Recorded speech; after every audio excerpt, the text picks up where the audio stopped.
Histórias americanas incríveis, não contadas em uma foto. Annie Oakley foi uma das mulheres mais extraordinárias do Velho Oeste, e sua vida parece um roteiro de cinema. Annie nasceu em 1860, em Dark County, com o nome de Phoebe Ann Mosey. Quando Annie tinha apenas 6 anos, o pai morreu. A família mergulhou na pobreza e sua mãe mal conseguia alimentar os filhos. Em determinado momento, Annie foi enviada para viver com outra família, supostamente para trabalhar em troca de comida e abrigo. Mas ali ela sofreu maus tratos.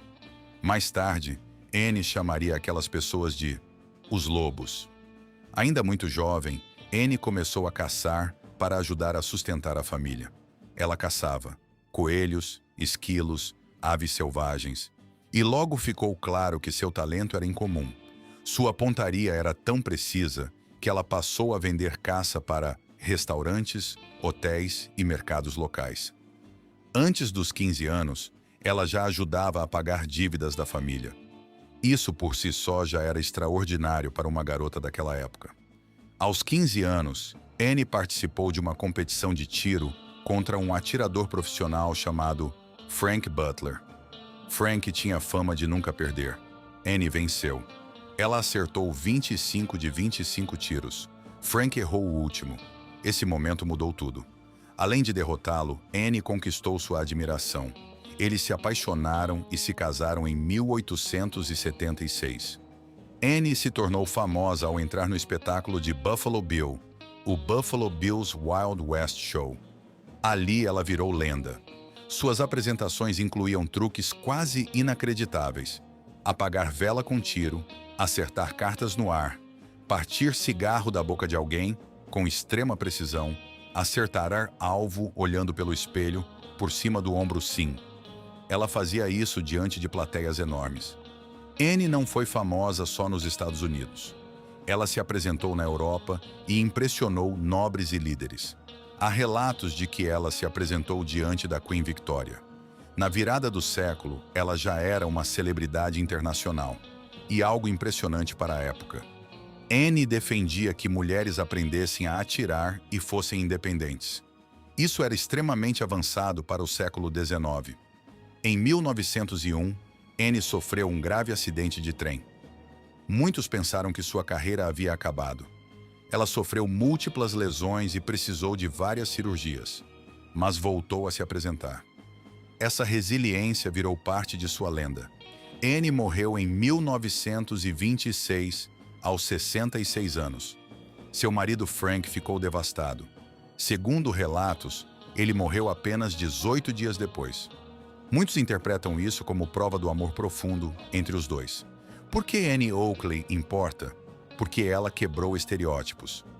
Num mundo dominado por homens armados, Annie provou algo extraordinário.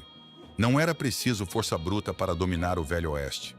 Precisão, disciplina e coragem também escreviam história. Calamity Jane Canary foi uma mulher cercada por lendas, escândalos e histórias tão absurdas que até hoje é difícil separar verdade de invenção. Mas afinal, quem foi Calamity Jane? Martha Jane Canary nasceu em 1852, no estado do Missouri, nos Estados Unidos. Sua infância esteve longe de ser fácil. Sua família vivia em constante mudança, sempre buscando melhores oportunidades no oeste americano. Na época, o oeste era uma terra brutal. Doenças, fome, ataques, frio intenso e violência faziam parte da rotina. Jane aprendeu desde cedo a montar cavalos, usar armas e sobreviver em condições extremas. Habilidades incomuns para uma garota daquele período. Mas a tragédia chegaria cedo. Primeiro, sua mãe morreu. Pouco tempo depois, seu pai também faleceu. Órfã, ainda adolescente, Jane precisou sobreviver sozinha. E foi nesse momento que sua vida começou a tomar o rumo que a transformaria em lenda. Sem família e sem proteção, ela passou a trabalhar em diferentes empregos: lavadeira, cozinheira, dançarina, cuidadora. Mas Jane nunca se encaixou nas expectativas impostas às mulheres. Ela preferia cavalgar, preferia atirar, preferia a liberdade. Com o tempo, começou a vestir roupas masculinas, algo considerado escandaloso naquela época. Calças de couro, botas gastas, chapéu de cowboy. Sua aparência já chamava a atenção, mas seu comportamento chamava ainda mais. Jenny falava alto, bebia muito, brigava sem medo e não recuava diante de homens armados. Foi assim que ela ganhou fama em cidades de fronteira. Na década de 1870, Jenny passou a circular por fortes militares e regiões de conflito entre colonizadores e povos indígenas. Alguns relatos afirmam que trabalhou como exploradora e mensageira para o exército. Outros dizem que muitas dessas histórias foram exageradas pela própria Jane. E esse é um detalhe importante. Calamity Jane ajudou a construir sua própria lenda. Ela contava histórias grandiosas sobre batalhas, perseguições e confrontos. Nem sempre havia provas, mas as histórias eram boas demais para serem ignoradas. E assim, o mito crescia. Seu apelido, Calamity, também possui versões diferentes. Uma das histórias diz que ela avisava seus inimigos: "Ofenda-me e a calamidade cairá sobre você." Outra versão sugere que o nome veio após salvar um oficial em combate. A verdade? Ninguém sabe ao certo. E talvez esse mistério seja parte da magia. Jane se tornou ainda mais famosa em Deadwood, uma das cidades mais violentas do Oeste. Deadwood era um lugar onde ouro, álcool, prostituição e violência andavam lado a lado. Ali, Jane conviveu com figuras lendárias, entre elas, o famoso pistoleiro Wild Bill Hickok. Os dois acabaram ligados por uma das maiores lendas do Velho Oeste. Muitos acreditavam que eles tiveram um romance. Jane afirmava que os dois eram profundamente próximos. Algumas versões chegaram a sugerir até casamento, mas historiadores nunca encontraram evidências sólidas disso. Ainda assim, após a morte de Hickok, Jane passou a associar sua história à dele com ainda mais intensidade. Talvez por carinho, talvez por fama, talvez pelos dois. Apesar da reputação feroz, Calamity Jane também mostrou compaixão. Durante surtos de varíola, ela ajudou a cuidar de doentes quando muitos fugiam com medo. Esse lado raramente aparece nas histórias populares. Por trás da mulher barulhenta, alcoólatra e explosiva, havia alguém capaz de enorme coragem. Mas a fama tem seu preço. Com o passar dos anos, Jane enfrentou pobreza, alcoolismo e instabilidade. Sua imagem virou atração pública. Ela participava de shows e eventos, contando histórias de sua vida. Entre verdade e exagero, o público pagava para ouvi-la. A lenda sustentava a mulher, mas também a consumia.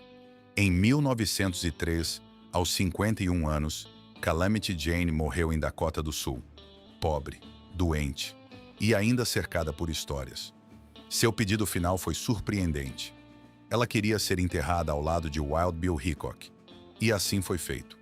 Até hoje, os dois permanecem lado a lado em Deadwood, mesmo que nunca saibamos o que realmente existiu entre eles. Calamity Jane continua fascinando porque representa algo raro para seu tempo.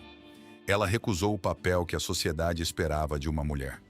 Escolheu viver sob suas próprias regras, imperfeita, caótica, autodestrutiva, mas livre.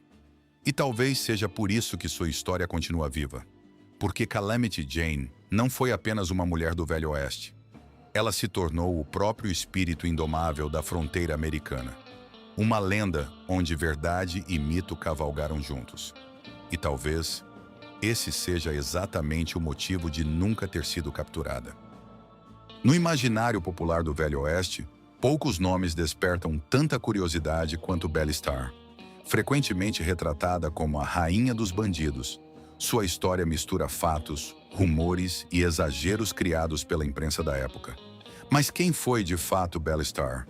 Belle Starr nasceu como Mira Maybelle Shirley em 1848, no estado do Missouri, nos Estados Unidos. Ela cresceu em uma família relativamente próspera, recebendo educação formal em uma época em que isso não era comum para todas as mulheres. Sua juventude foi marcada por um dos períodos mais turbulentos da história americana, a American Civil War. A guerra dividiu comunidades, famílias e moldou profundamente a região onde Belle viveu. Durante esse período, Ela teve contato com homens ligados à guerrilha confederada e com figuras que mais tarde seriam associadas ao crime organizado no Oeste. Após a guerra, Belly passou a conviver com pessoas ligadas a atividades criminosas, incluindo membros de grupos de ladrões de cavalos e assaltantes. Ela se casou mais de uma vez. Um de seus relacionamentos mais conhecidos foi com Sam Starr, membro de uma família com forte influência no território indígena, região que hoje corresponde em parte ao estado de Oklahoma. Foi nesse contexto que Belly ganhou notoriedade. Em 1883, ela e Sam Starr foram condenados por roubo de cavalos, um crime grave no Velho Oeste, onde cavalos representavam mobilidade, trabalho e sobrevivência. Apesar da fama, historiadores apontam que não há evidências de que Belly tenha liderado grandes gangues ou participado diretamente de assaltos espetaculares. Grande parte da imagem lendária de Belly Starr foi construída pelos jornais sensacionalistas. Reportagens da época a descreviam usando vestidos elegantes, montando com celas ornamentadas e carregando armas com confiança. Essa representação ajudou a transformá-la em uma personagem quase mítica. Na prática, muito do que se dizia sobre ela nunca foi totalmente comprovado. Em 1889, aos 40 anos, Belly Starr foi assassinada perto de sua casa. Ela morreu após ser alvejada por tiros de espingarda. O crime nunca foi oficialmente solucionado. Até hoje, não se sabe com certeza quem foi o responsável. A história de Belly Starr revela algo maior do que a vida de uma única mulher. Ela mostra como o Velho Oeste foi também um território de narrativas, onde realidade e lenda frequentemente se confundiam. Talvez Belly Starr não tenha sido exatamente a rainha dos bandidos, mas sua trajetória continua fascinante porque representa a fronteira entre verdade, memória e mito.